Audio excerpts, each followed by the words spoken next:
प्रधानमंत्री मोदी कार्यकाल का 10वां बजट मंगलवार को संसद में पेश हुआ। अपनी बजट स्पीच के दौरान फाइनेंस मिनिस्टर निर्मला सीतारमण ने आरबीआई की डिजिटल करेंसी का ऐलान किया। भारत में जल्द ही डिजिटल रुपी के नाम से डिजिटल करेंसी लॉन्च हो रही है। अब ऐसे में लोगों के मन में यह सवाल उठ रहा है कि आखिर डिजिटल रुपया है क्या।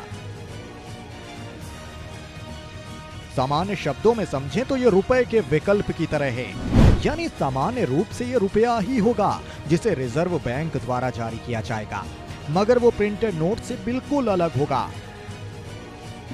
सीतारमण ने कहा कि आरबीआई की डिजिटल करेंसी डिजिटल रुपी को नए फाइनेंशियल ईयर की शुरुआत में लॉन्च किया जाएगा।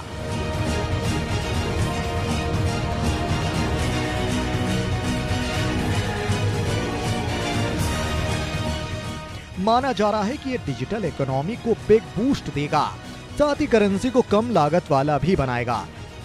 डिजिटल रुपी को ब्लॉकचेन टेक्नोलॉजी और अन्य टेक्नोलॉजी के इस्तेमाल के जरिए पेश किया जाएगा। भारतीय रिजर्व बैंक का सेंट्रल बैंक डिजिटल करेंसी का एक लीगल टेंडर होगा।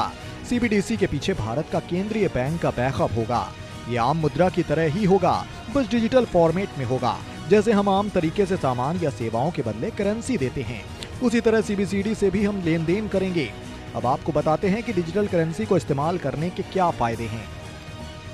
एफिशिएंसी, ये कम खर्चीली है, ट्रांजैक्शन भी तेजी से हो सकते हैं।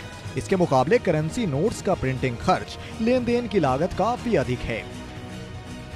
फाइनेंशियल इंक्लूजन, आपको डिजिटल करेंसी के लिए किसी बैंक खाते की जरूरत नहीं है, ये ऑफलाइन भी हो सकता है।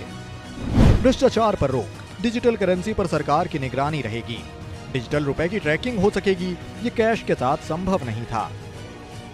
मॉनेटरी पॉलिसी, रिजर्व बैंक के हाथ में होगा कि डिजिटल रुपया कितना और कब जारी करना है, जिससे मार्केट में रुपए की अधिकता या कमी को मैनेज किया जा सकेगा। आप डिजिटल करेंसी को क्रिप्टो करेंसी से मिलाने की भूल ना करें। क्रिप्टो करेंसी एक ऐसी करेंसी है जो एक डिजिटल एसेट है। ये किसी देश या क्षेत्र की सरकार के अधिकार क्षेत्र या कंट्रोल में नहीं है, जबकि डिजिटल रुपी को एक केंद्रीय बैंक द्वारा मान्यता मिली होगी। दरअसल डिजिटल रुपी को लॉन्च करने का उद्देश्य देश में निजी क्रिप्टो करेंसी के सर्कुलेशन पर रोक लगाना है। फिलहाल डिजिटल करेंसी पर काम जारी है, पर टेक्नोलॉजिकल इनोवेशन से जुड़ी चुनौतियां भी हैं, साथ ही फाइनेंशियल स्टेबिलिटी भी देखनी होगी।